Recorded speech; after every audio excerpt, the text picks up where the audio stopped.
Hi, welcome back. Happy New Year to you all, and I hope you all had a fantastic Christmas. Didn't do any videos over Christmas, work commitments and stuff, we're just too busy. But I thought you might be interested in this one. This is our 1987 Mark III, not Smiley as everybody calls it, Transit 2.5 DI. Flatbed with a crane you've seen in a few videos.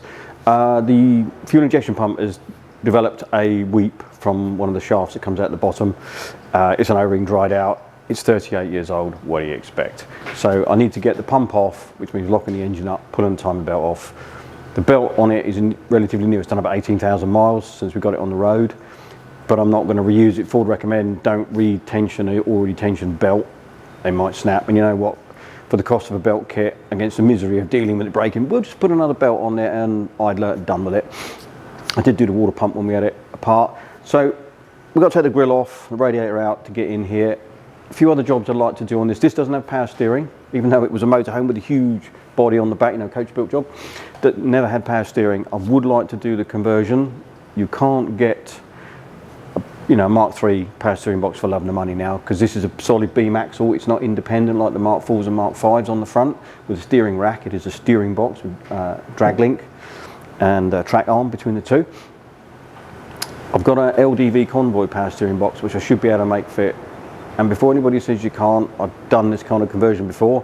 It's just time, and with work commitments in between the pump going away tomorrow to diesel pump specialist and it coming back, I may not get time to do it, but it'll be ideal because obviously there's a big hole in the front here. I can get at it to make up whatever bracketry. We'll see how we get on. I'll do the videos on it as we come up. It might have to be another video, but what I'm going to do is get up, set up a little bit better so you can see under the bonnet. We'll get the grill off and the radiator out and get stuck in. I'll show you how to time the engine up, lock it all up, and get the pump out. It's not difficult, it's just fiddly. So let me get a bit better organised and we'll make a start. Right, now I took the radiator out, the grill out and the front slam assembly out, just so it's easy to video and it's just easy to work on, because I'll get right in here to get the fuel pump out. And if I'm going to be working on the steering box, if I get that opportunity, it's right down here, so having all this out of the way would help. And the only reason I noticed this pump was leaking, I replaced all the coolant hoses on this a few months ago and I noticed it was leaking then. So, but this viscous fan on Ford 2.5 DI Transits, it's not left-hand thread, it is right-hand thread. And you'll need a skinny 32mm spanner to get it off. A lot of Ford vehicles and other manufacturers' vehicles are left-hand thread. So for some unknown reason, on this one, they just decided it was a good idea to put a standard thread.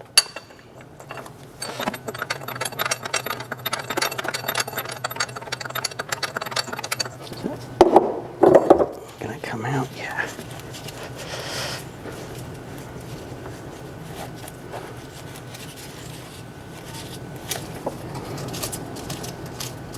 There we go. So if you're not familiar with where your serpentine belt goes, because these are only a tiddly one on these, take a photograph of it with your smartphone so you know which way around it goes. So the next job is loosen the alternator off. The later models have an adjustment bar in here to pull the alternator back, because this is an early one. You don't, it's old school, pull it and nip it up. So I'll undo all these, get this off. I'll loosen these bolts first while they're nipped up on the belt. You don't strictly need to take this one off, but again, it's just make life easy for yourself. So I'll get that done.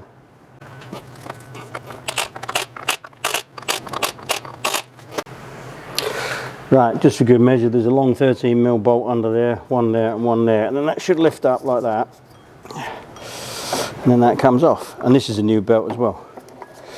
When I was in here, I did the lot.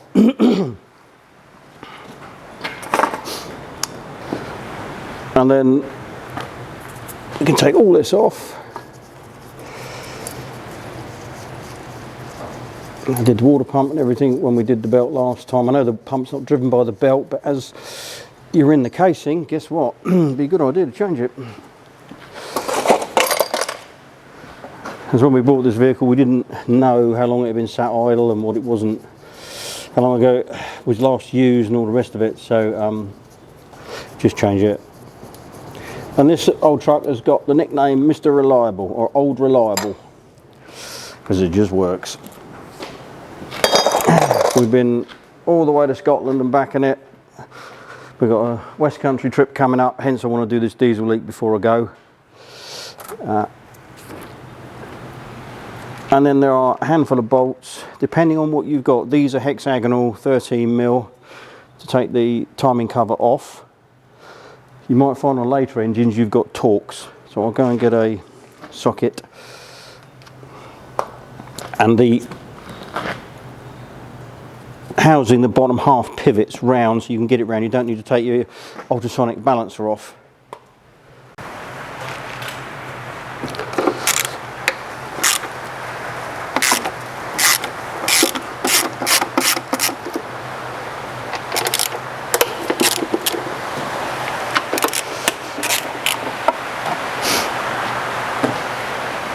There's that one.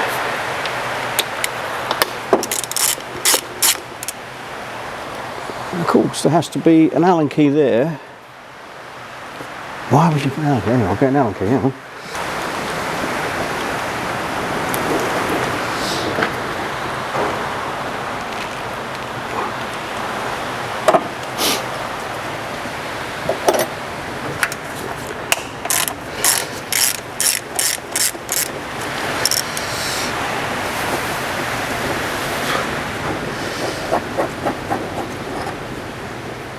Yeah, that wants a bit of a clean up.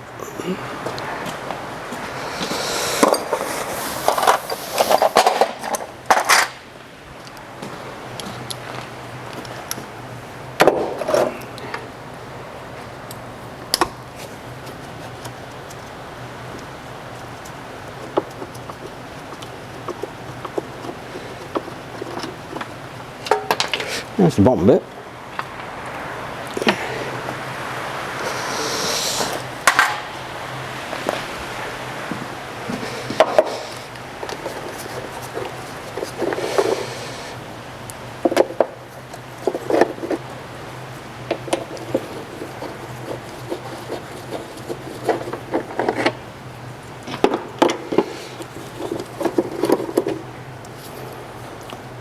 Got them all. There's one there.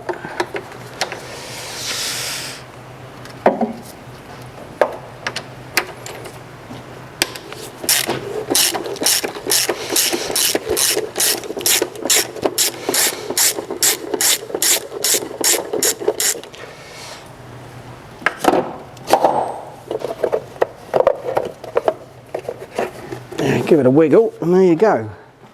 One timing belt.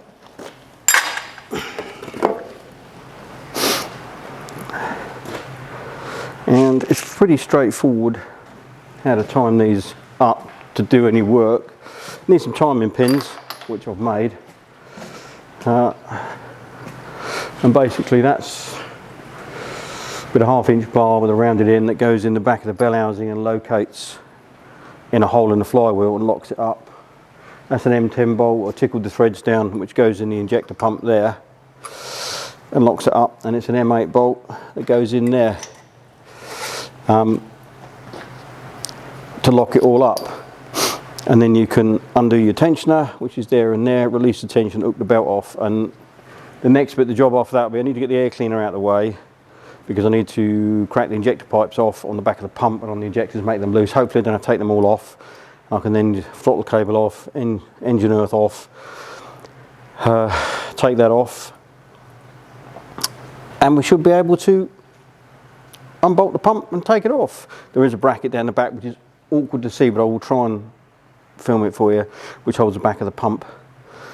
And we take that off. There's a obviously throttle cable, and there's a cold start cable. It's on like a waxy stat thermostat, and it pulls when it goes cold, it contracts and pulls the cold start on, and obviously when the engine heats up it expands.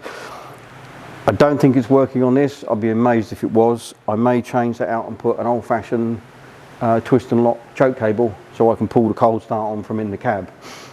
Don't quite see why it had to be automatic when you can have a cable to just do it. But anyway, I'll get this thing spun round.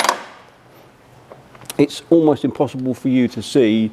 There is a hole in the back of the engine block just above the starter that large pin goes into.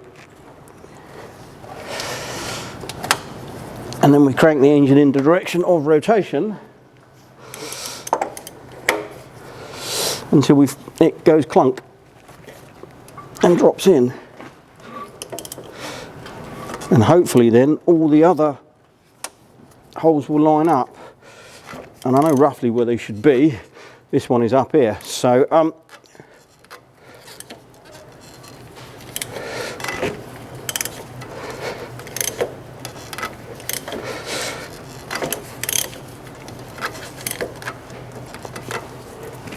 it's got good compression, this motor. There you go, clunk, it's in, that locks the crank.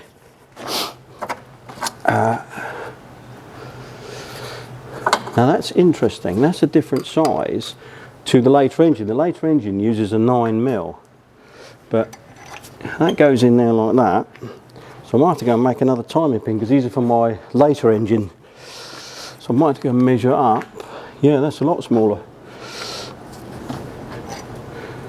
Well, I'm jiggered. That may actually be a 6mm. Let's go find out. Don't go away. Yeah. Yeah, that is. That's 6mm. Now, the reason I know the other one on the later engine is 9.5mm is because I have a later engine I bought as a spare, because when we bought this, we didn't know the condition of the engine. You know, it's very good. It doesn't use any oil, doesn't leak any oil. Once I've done a rocker box gasket, doesn't use any water, and other than it's 68 horsepower and a bit flat, it is excellent engine. So I'm very keen to keep it alive.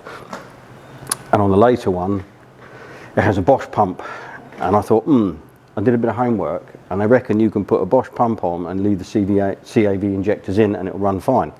So I thought, well, I'll take the Bosch pump off my spare engine and put in here, hence I know that's bigger on the Bosch pump. But when I took it all apart and turned the Bosch pump over by hand, it didn't feel very happy. So, and then I wanted to change the belt because Ford recommend you put another belt on, so it wasn't a matter of I swap the pump out, hey presto, it's all going to work, and it's a later generation engine. No, I don't think there's any difference in internals. Please correct me in the comments if I'm wrong. I'm not a Ford expert. You know, they were all pretty gutless for a 2.5 litre diesel compared to today's standards, but incredibly reliable. So now that's all timed up, we can undo the pinch bolt there and the pinch bolt there, lever this over, pop that off, and obviously disconnect your battery before you do anything under the bonnet, because you don't want to bump the starter by accident. That could get, you know, bad news. And then we can work our way backwards on the next bit.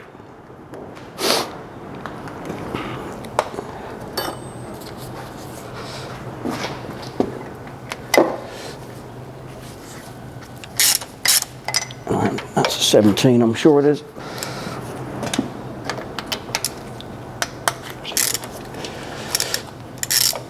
That should then go that way like that. I hope that's picking it up on the camera. That will move. So I need to slide that way. I might put a bar on the back of here and just slide it. I'm not too bothered about damaging the belt because I'm obviously replacing it anyway. And then the engine is now locked up in time, so we're all good. Let's see what we've got in the way of pry bars. Right, this is a little tricky, but hopefully that will work. If I can hold that there we go, off. Voila. So it seems a shame not to reuse a belt that's only done about 18,000 miles, but that's where we're at. So so that's that bit. What we'll do, we'll get reconfigured. I'll get the air filter off and try and move things around. You can see what I'm doing in the back of the engine to get this all apart. I'll undo those. They're usually Loctited in. You don't have to undo the nut in the middle because the drive flange behind there goes through the housing. So it's just a matter of taking the pulley off, that's all. Right, got the air intake off. Put a glove over it so we don't drop anything down inside. I don't know how much of this you're going to see because it's awkward to film, but I'm going to take the injector pipes off. I've taken all by one of the little anti-vibration clamps off there because it won't come out. I'll get it out in a minute. And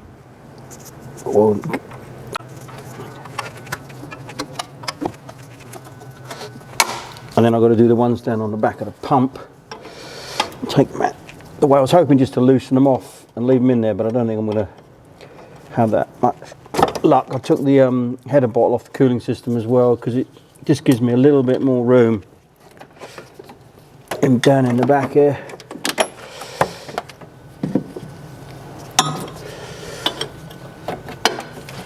Obviously we're going to have to bleed all this once it all goes back together.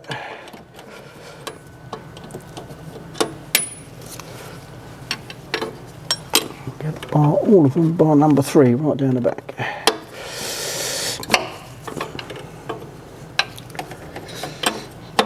This is where a crow's foot would be handy, which I do not have.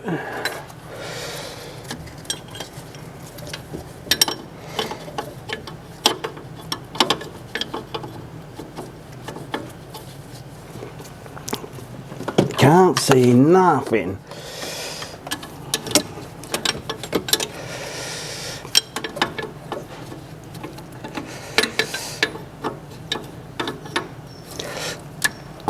Gotcha.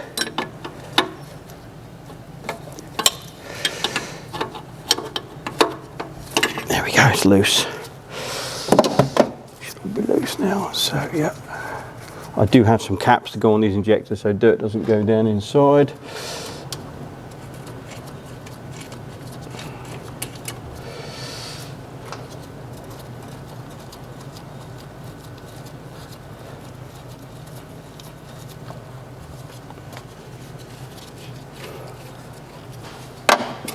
Just go and get those. Hopefully I've got the right size. Yeah, there we go.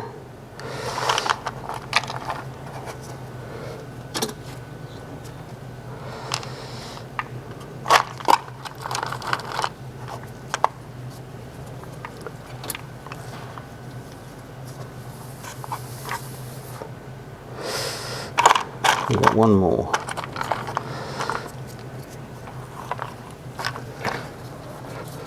That's better. Right. Hopefully, all individual pipes now, we can just wiggle them out. That's number 1. It's got a little clamperoonie on it, holding a cable.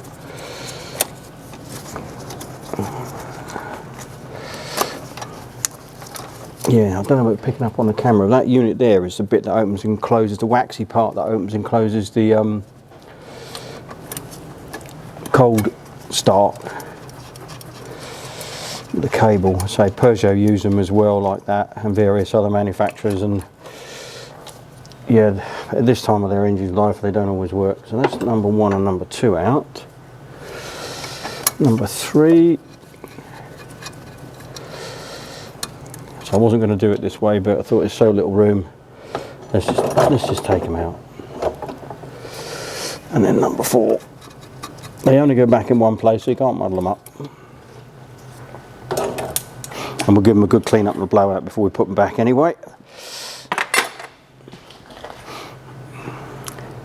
So it's now just fuel inlet, because there's a rotary pump on the back, and then there's a return there to come off, and then 2 bolts down the back, which I can't show you, which is just buried.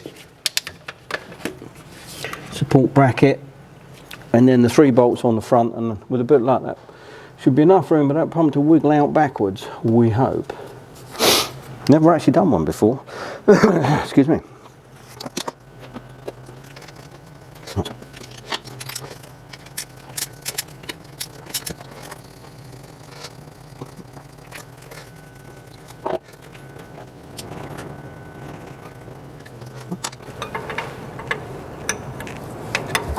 Yeah, I think there's an O-ring on the end of this pipe.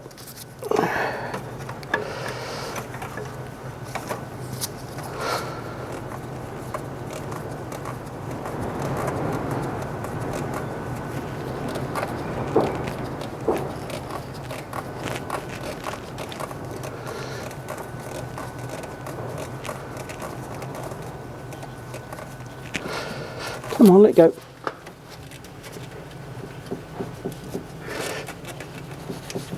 There we go. Yeah. I can't see nothing in here. Yeah, there we go. has a fitting and a rubber seal. Okay, that all needs a good clean up and probably replacing.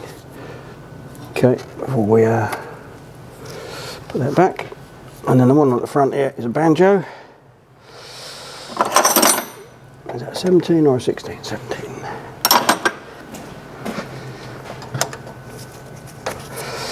Oh, you monkey. Okay.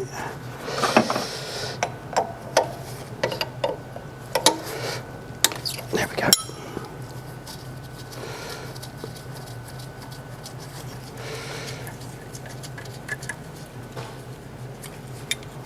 And that copper washer, obviously they'll all get replaced anyway.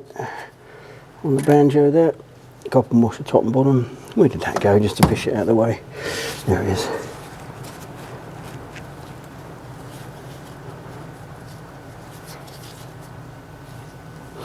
Right, there we go. That's banjo. Again, this will all be replaced, all new seals. So that's our return. So in theory, he says, undo the 3 bolts on the front and this should come out. With a bit of luck.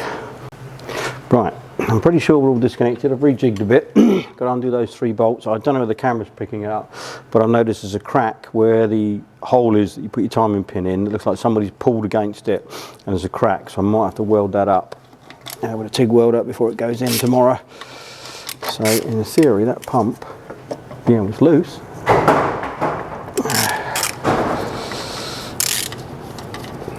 Is that a bolt or is it a stud?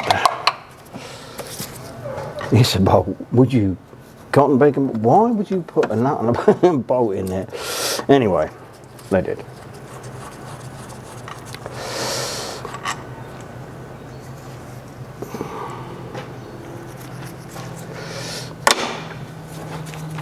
That's the bottom one.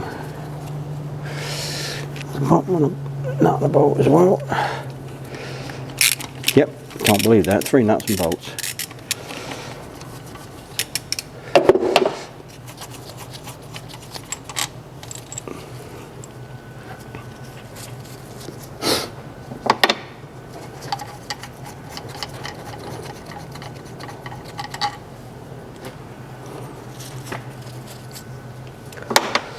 Right, that should come out. He says, unhook the return, alley up, voila, one fuel injection pump, and it's actually leaking out of here somewhere. I'm not sure which end. It might be this end actually, and trickling down the back of the pump. But either way, it's going in for therapy, and there's a picking that up. There's a crack there, so we'll then clean that up and then TIG weld that. Yeah, that rotates beautifully. When I remember I said about the Bosch pump off the other engine, it was not a happy bunny. So I might just clean that up and put a tack on that, just to hold that together so it doesn't break. But that is replaceable, that piece is a bearing in there. So, well no, that's not actually looking at it now. Again, I've never done one of these. That ring comes off, so that may be completely replaceable part. But we will drop this off at the diesel specialist tomorrow and pay the bill, basically. That's where we're at. And we'll be back up and running again. So I will now need to order a new timing belt kit to replace the little used one, as I said earlier. We'll replace that as well. And have a bit of a clean up where the diesel's been leaking down the back of the block. This block is bone dry other than this diesel leak. Once I did the rocker box some months ago.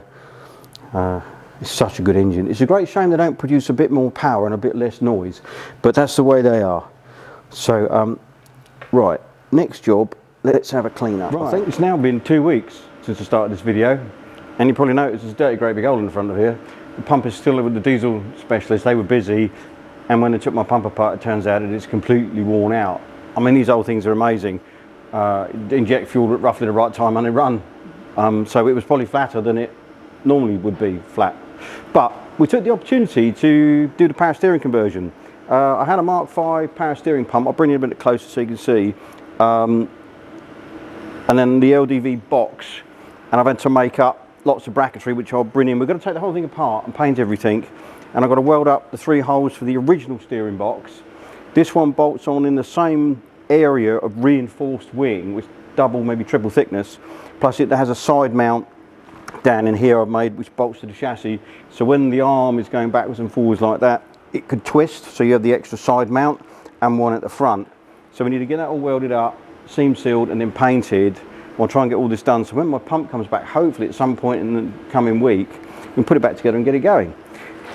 I've got to make some hydraulic hoses up. Again, I've made some adapters. I've gone for 3/8 BSP tractor hydraulic line because I can make them up myself. Way overkill for what's required. And there's only one pressurised line, which is the one from the pump to the box. The return to reservoir is not pressurised. Obviously, there's a non-pressurised feed from reservoir to pump.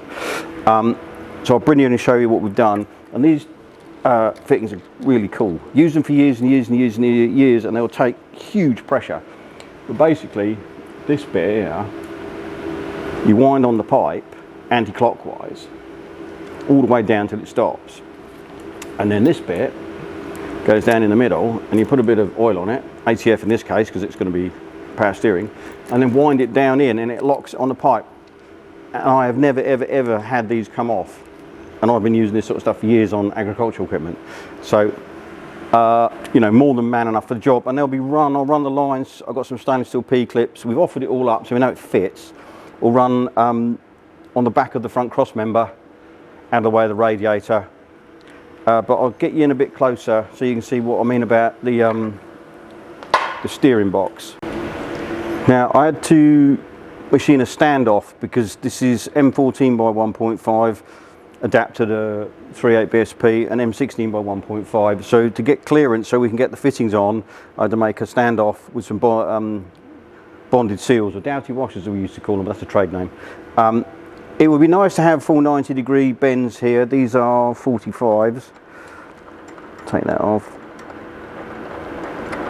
Come on, in you come.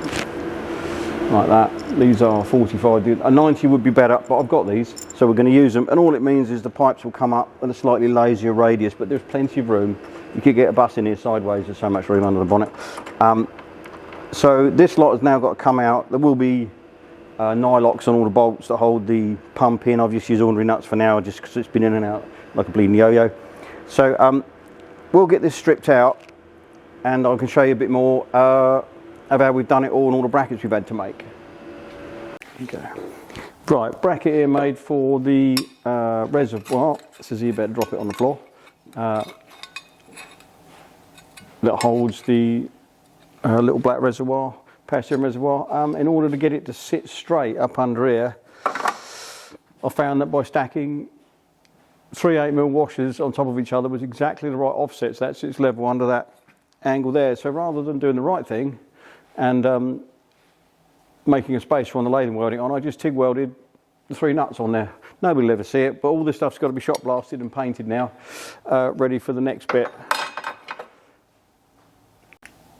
Right, I've welded up the 3 original holes, because this is the reinforced area where the steering box goes. And there's 3 holes in here in different places for where the other steering box goes, so it's still within that area. So I've welded those up and seam sealed on the other side, because obviously I've burnt it all off with the welder. This will all get painted. I'm just waiting for the seam sealer to go off so that we can hit it with some primer on the other side, and I'll clean all this up, get this all painted, and we'll get all the other bits painted up, and then we'll get the whole thing reassembled, and we'll come back when we're starting to put it together. Right, it's all done. We have power steering. I didn't film a lot of it. I need a camera operative to follow me around. 1 minute I'm at the fab bench, then I'm in the machine shop machining parts. Wasn't particularly difficult to do. Hoses are all clipped in along the front cross member here up to the reservoir. I've had the radiator in, the slam panel, even the fan, good clearance, no problems at all. And then I was thinking, how do I test this to check I've got no leaks? Because obviously dealing with leaks right now would be much easier than when it's back together. And test the steering, does it actually work? So what I did was, I got this, which is an old Wolf wrist breaker drill. If this stops, you go round. And I've used it for spinning things up before. So I literally put that belt on there, on there, fired that up like that, held on to it for all I was worth and spun it up. Pressurised the whole system, got all the air out, and then I got a mate to palm steer it with it sat on the ground, which is the worst thing you could ever do to power steering without road wheels rotating, and lock to lock, effortless. Nothing went bang or snapped off, no oil spewed out anywhere. Early days obviously, so we'll have to wait and see what happens, because this box, I threw the bypass hose, which is classic LDV convoy power steering leak. The hose had a pinprick in it, and I've replaced the hose, and there doesn't seem to be any leaks so far. If I get a few thousand miles out of the box, maybe even a few years, and then it has to go in for overhaul, at least I've got a power steering box that can be overhauled. That was the problem, trying to find even a knackered Mark III power box to send in for overhaul, they just don't exist, they're gone. So yes, it seems great. It does exactly what it says on the tin. This bit here shows a Mark V hose, which I can replace. It's okay at the moment, but that is an available part. Everything else is what I've made up myself. So the next bit is, we're 2.5 weeks in at the moment. So I've done this, taken the opportunity to do this bit while we're still waiting for the fuel injection pump to come back. That should be here midweek, but due to work commitments and contractual obligations, I won't be able to touch this now till the end of the week. But hopefully the next bit of the video will be putting the pump back in, getting it timed up and getting it running, and hallelujah, it'll be back on the road. So we'll be back when we've got a pump. Right, it's now been a month since I pulled that pump out of there, and unfortunately it turns out that a particular part of the CAV pump for automotive use is no longer available. It's the advanced pump housing apparently isn't doing its stuff on the test bench. They replace other parts, so there's money out on the pump, and they can't get the bit. So what do? Put Bosch on here. Apparently, with the research I've done, you can run a Bosch pump with CAV injectors. They run at the same pressure. We're about to find out the hard way, so I hope that information is correct. So you can't fit the Bosch injectors in here, they're a different fitment. So, yeah, you know, devil and deep blue sea. The other headache is most of the Bosch pumps run a deeper belt, deeper tooth belt. This runs a 2.5mm deep tooth belt, and that is a pulley off a CAV pump. That is a pulley off of the Bosch pump. It's got a bigger hole in the middle and an extra fixing bolt. Well, I can make that's not a problem. They're the same offset, same diameter, same teeth. It's just the tooth depth. Now, when I took my Mark V timing cover off, they were running a 2.5mm deep tooth timing belt, which is the wrong profile. And it's been on there for years, because you can see it's quite worn, all the writing's off the belt. It's not at the point of breaking. There's bits of dust and that probably shouldn't be there. I'm not suggesting you should do that, but it will work. It would appear to work anyway. So really my options are either to machine that pulley so it'll fit the pump correctly, then I can run the correct belt for this era of engine, or see if I can find a Bosch version pulley that was correct at manufacture, so I don't modify my pulley. And I would like to leave things open with the diesel specialist that if they come up with the part in the end, it may take 6 months or so, I can still have the pump back all reconditioned, ready to rock, because they've obviously got money out on it and time out on it. And this happens when you're working with old stuff. It's par for the course, I'm afraid. And I'm not about to give up on this. This is just too good to give up on. It's not rotten, it's never been welded, and it does everything I asked for it. So we're going to persist. You could say, well, why don't you stick your Mark V engine in at your plumb? Well, that's got an ERG, different induction. I don't have the air filter for it. I don't want a K&N poked on the end, because these make enough noise without listening to that as well. So I'll probably end up swapping my manifolds, assuming they do change over. I don't think there's a lot of differences in the basic engine. So we're going to call that it for this video, and we'll come back on a part 2 and go through putting the Bosch system on and getting it working, hopefully getting it running correctly. And of course it's got to go through emissions. So the idea that I might get a bit more power out of it with a later fuel system is quite nice, but am I going to leave smoke signals, which we don't need? Allegedly, according to the information I've found, it's fine, but that remains to be seen. So right, I'll say ta-da for now, and thanks for watching, and we'll see you in the next one.